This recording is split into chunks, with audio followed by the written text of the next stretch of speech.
Cool. You're going?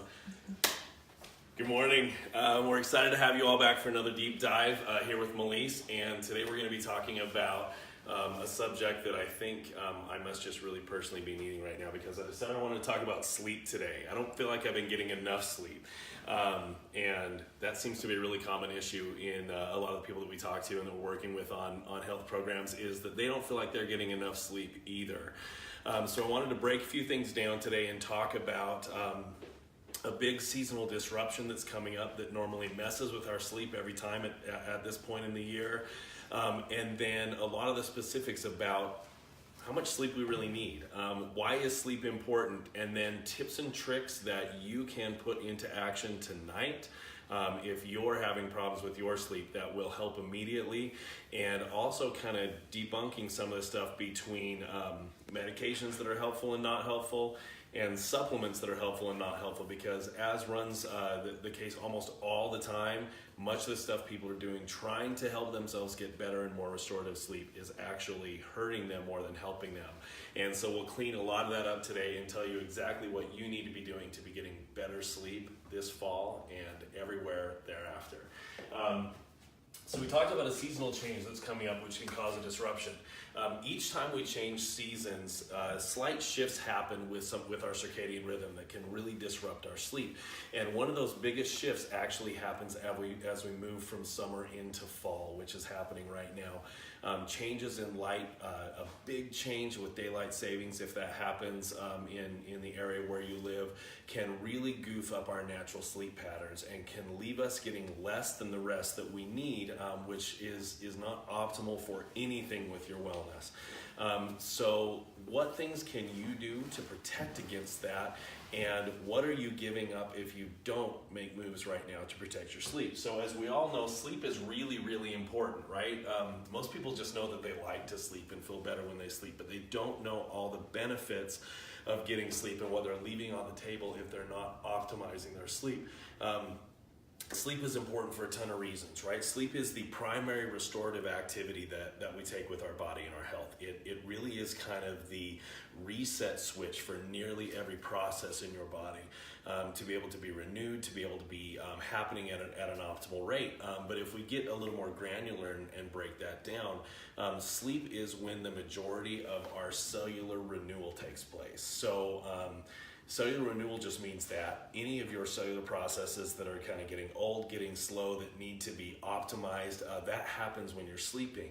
So if we're thinking of the net effects of missing that cellular renewal, it really is pretty much everything that we associate with aging. So if you're not getting proper cellular renewal, your energy levels go down. Your endurance, your ability to exercise, how you're feeling, your mood actually goes down. Even the way that you appear, all those signs of aging that creep in when you're not getting enough sleep, bags under your eyes, a little more wrinkles, your skin isn't looking as good.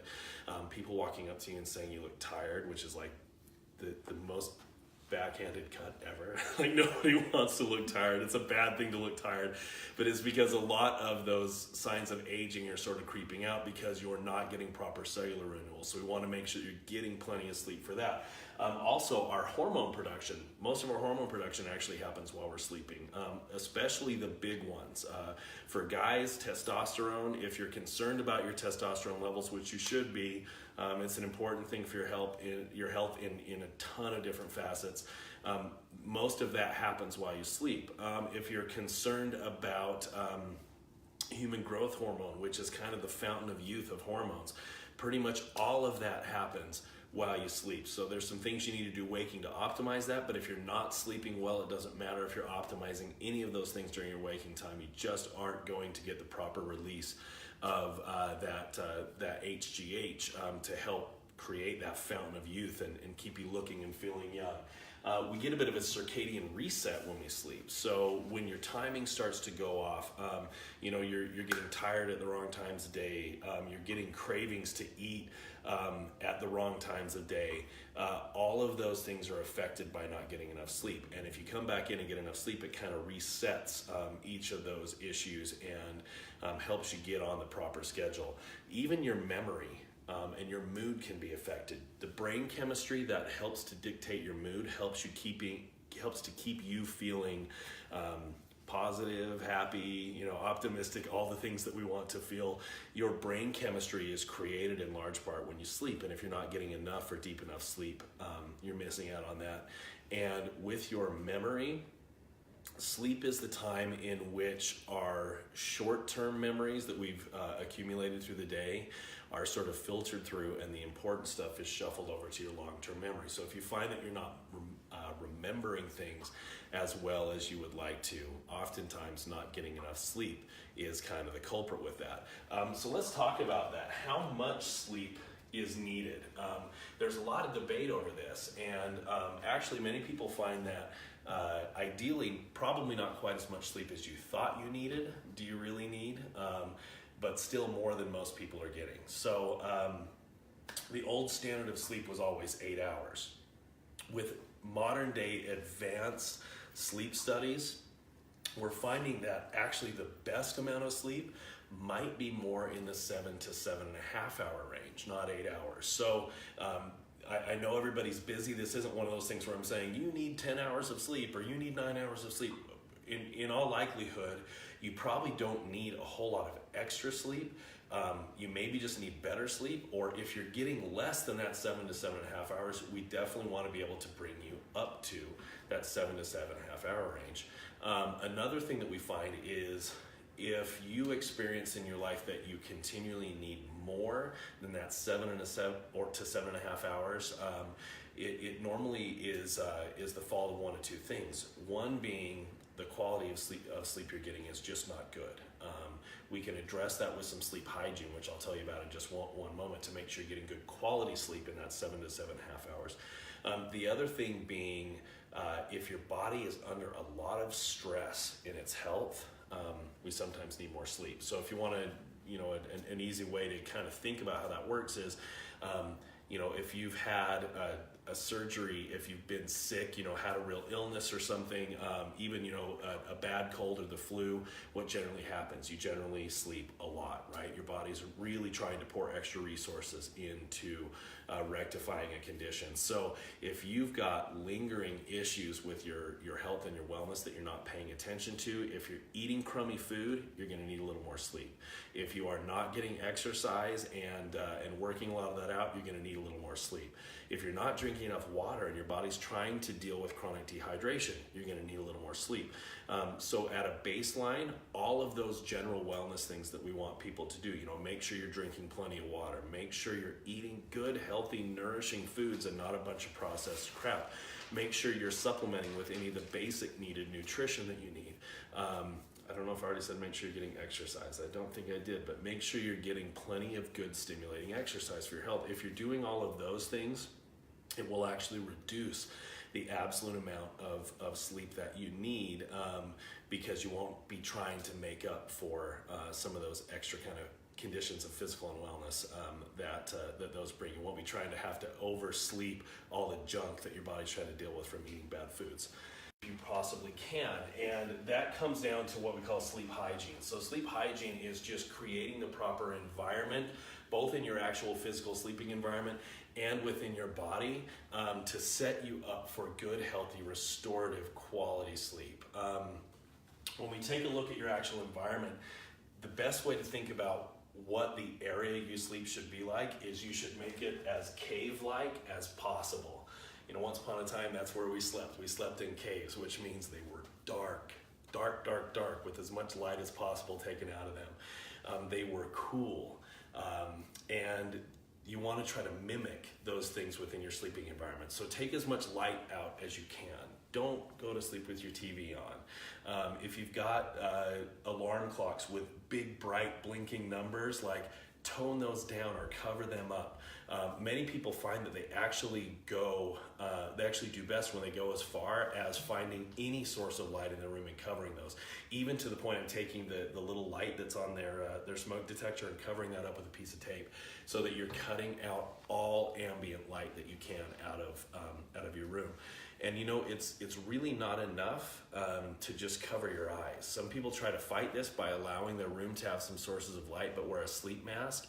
But in sleep studies, they've found that even if they entirely block out your your eyes, there are light receptors in your skin that can tell that there's light in the room, and you won't sleep as well because of it. It will disrupt your sleep patterns. So get as much light as possible out of your room. Also, I talked about sleeping cool. If possible, for most people, they find that the ideal temperature is somewhere between about 68 and 70 degrees in their room. So if you're able, it's great to have nice warm covers, but you want the air temperature to actually be cool. Most people sleep best within that range of a little cooler air temperature. Some things that we want to do in your environment as well is make sure that you are avoiding blue light as much as possible. And the primary sources of blue light is probably whatever you're watching this on right now. Our computer screens, and the most diabolical source of blue light in our lives right now, the most disruptive source of blue light, is our phones that we're looking at all the time. You want to do everything you can to limit that blue light, probably for an hour before you try to go to sleep, which I know is completely foreign. Most of us, the last activity we do before we go to sleep is look at our phone and set it on our nightstand. So set up a routine that takes you away from blue light as much as possible for the hour or so before bedtime. That can happen in a few ways. The very best thing is put your phone away. Just set a curfew for your phone that's about an hour before you go to sleep so that it's not disrupting things. You've also seen some of the blue light blocking glasses, those orange lens glasses. Those can be really, really helpful to use at nighttime, but they aren't. It's not great to wear the orange glasses and still goof with your phone. Please just put your phone away. But the orange light glasses can, the blue light orange framed glasses can actually really help to cut down on ambient blue light there as well. Caffeine consumption or any other stimulant consumption is best if you stop whatever caffeine you're consuming early in the afternoon. Because for many, many people, especially if you are not an exceptionally fast metabolizer of caffeine, that caffeine can actually affect you all the way through bedtime and keep you from sleeping well. Even if you do go to sleep, you'll miss out on quality of sleep. And then we really love when people are actually able to establish some sort of wind down routine in their life. So there's a lot of activities that we find that help your mind and body to relax and get you ready for sleep. Mind-wise, one of the biggest things with this is I call it kind of putting your problems away. So whatever is active and working on your mind, the stuff that your mind's chewing on that has to happen the next day, the stresses that you know are coming up, if you can find a way to write those down, to journal them, whether it's checking them out into your to-do list for tomorrow, whether it's just writing them into a notebook so you know you won't forget anything and you can revisit them the next day. Whatever process works for you, find a way to get those down in writing and put them away for the night so you don't have to worry about those things. There are some other things too we find a great benefit for people who have a harder time falling asleep in baths. And interestingly enough, they find equal benefit between having a nice hot bath or a cold ice bath if you're into that. And the reason why is that rapid cooling of your body temperature helps to cascade hormonally into the production of melatonin. So you can do that either by taking a cold bath that pushes your body temperature down rapidly, or if you take a hot bath, a hot relaxing bath, as you get out of that hot water into your cool sleeping environment, your body rapidly cools, melatonin is released, and you sleep better. So baths can be great. And then something that allows your mind to kind of wander and relax. So a lot of people find that reading is a great thing for this. Some people find that meditation is a great thing for this. Just something that allows you to sort of decompress from all the stresses of the day and transition into a restful state is good to do in those few minutes before sleep. Let's talk a little bit about supplements and actually what a lot of people do, which is turn to a lot of the popular medications for sleeping. Any sleeping medication that you're going to take that's got something tranquilizing in it, know that while it will make you not conscious, it actually is not giving you good quality sleep. So if you are routinely using, something like a Unisom or a Tylenol PM, those medications, the effect they create is much more like passing out than going to sleep. So you're not conscious, you're unconscious, but not in a restful and restorative way. So that really is not the answer. We want to find you a better answer than that so that the sleep you're getting, it's not just unconscious sleep, it actually is good, deep, restful, restorative sleep. So as much as you can stay away from those things, please do. That's not the natural way in which your body goes to sleep, and it's not the same as naturally occurring sleep. There are some things that we can do supplementally though to help with that, and the main thing with that is getting your body the nutrients that it needs to support those natural hormonal activities that lead to sleep. So we want to make sure you're getting plenty of omega fats. The omega fats will actually help you sleep better, but they will also help to fuel any of that nighttime, sleep time hormone production that you want to have occur. Vitamin D is important for the same reason for hormone production, especially for men. If you are a man or you have men that you care about in your life, make sure they are getting plenty of vitamin D, because vitamin D and omega fatty acids are absolutely necessary for any of the production of testosterone. And that, as we talked about, that's going to happen a lot while you sleep. It's going to keep your man healthy, happy, and everything he wants to be. It's important to have those nutrients prior to sleep for good, healthy testosterone production. Magnesium and calcium are two of the big minerals that play a role with sleep. Magnesium helps in the actual process of sleeping.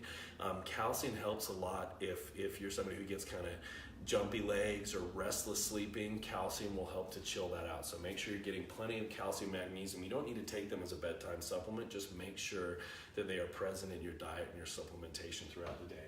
And lastly, if you need something that actually is more targeted, what we recommend for that is the Melise Sleep. This is a supplement that we put together to be much more roundly effective than any of the sleep supplements that are out there. Basically, we watched with frustration for a number of years as people that we were working with on their health that needed way better help getting good quality sleep than they were getting, were not finding what they needed. So we essentially went in and engineered this to be the ideal supplement to help to support natural, restorative, multiphasic deep sleep. And it has some ingredients that maybe you know and some that maybe you're not as familiar with. So everybody probably has tried melatonin. Melatonin is a great natural ingredient that is actually the hormone your body produces to help you fall asleep. And there is melatonin in the Melise Sleep formula, although there's probably not as much as in some other of the formulas you might have tried. I see sometimes melatonin up to like 10 milligrams, which is way too much melatonin. The Melise Sleep includes 3 milligrams of melatonin, which is more than any human being needs to fall asleep, but not so much that it's going to have any sort of negative effects at all. It's plenty to do the job, and you don't need any more than that. And then it's combined with a couple other ingredients that actually help to offset some of the problems that we see with typical melatonin supplementation. So melatonin helps you to fall asleep, but it also helps you to stay asleep. And so if you're just taking a melatonin supplement at bedtime, basically your body burns through that melatonin, and if you're waking up in the middle of the night not able to go back to sleep, oftentimes that's because the melatonin supplement you're using essentially wears off and you're out and not able to continue good healthy sleep throughout the night. So what we've done is we've complemented the melatonin and Melise Sleep with something called 5-HTP, and 5-HTP is a metabolite of an amino acid that is actually the precursor to the production of melatonin. So the effect of combining active melatonin with 5-HTP essentially gives you time-released melatonin throughout your night of sleep, which is the way that we want it to naturally happen anyway. So you'll have plenty of melatonin to fall asleep, and then 5-HTP will convert throughout the night into melatonin to keep you in that good, deep, restful sleep. And lastly, we have a transmitter in here called GABA, and GABA is the transmitter that your body uses for all of the relaxing systems within your body. So by helping to provide GABA, we make sure you've got plenty of that neurotransmitter that is responsible for reduction of stress, for calming down, for chilling out, for going to sleep, all those things that we want to accomplish within your body for rest. So hopefully this has given you some tools that you need to help to focus on the good, healthy, restorative sleep that you need this fall and everywhere here forward, so that you're making that investment in a healthy, happy life of wellness, of good quality restorative sleep. As always, if you have any questions about anything that we've talked about here, please go ahead and reach out to our incredible Melise educational team. They've got answers to any question that you might have regarding sleep, and want to help to give you the right direction so that you and anyone that you may be helping with their wellness has the tools they need to make sleep a part of that solution. Sorry, I had one more thing I wanted to talk about. We actually have, if you're watching this live, we actually have an event starting next Monday, so 1 week from today, that I wanted to touch on, which is our Fall Wellness Cleanse. So please watch throughout this week and next as we get some updates into that. But beginning Monday, October 8th, we are going to be starting our Fall Wellness Cleanse. And we have got a awesome new tool in a group, Melise Wellness Cleanse Facebook group, that has been set up to get you guys all the information, motivation, tips and tricks, everything you need to have a really successful cleanse this fall. And you can ask to become a member of that. Where do they look for that? What's it called? Oh, that's the official Melise Fall Cleanse group. Official Melise Fall Cleanse group. So take a look over at the official Melise Fall Cleanse group. I think you can ask to be included there. We'd love to let you in. We'd love to have you as part of the group, joining us for this amazing event that we do 4 times a year to help us stay at the peak of our wellness and well-being. So thank you.